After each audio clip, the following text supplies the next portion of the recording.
సింహాచల శ్రీ వరాహలక్ష్మి నరసింహస్వామి వారిని కేంద్ర ఉక్కు భారీ పరిశ్రమల శాఖ సహాయ మంత్రి భూపతిరాజు శ్రీనివాస్ వర్మ దర్శించుకుని ప్రత్యేక పూజలు నిర్వహించారు.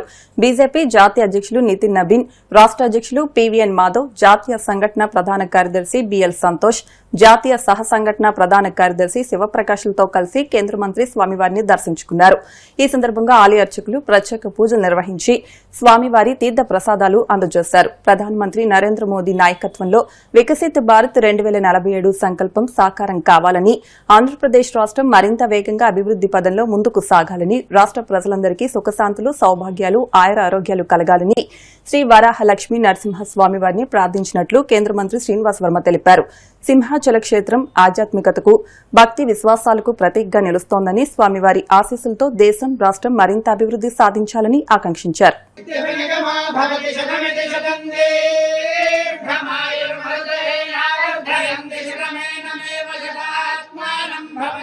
समस्तभ्यो मध्यभ्यस्तनुवे तनुवे भवतु यापा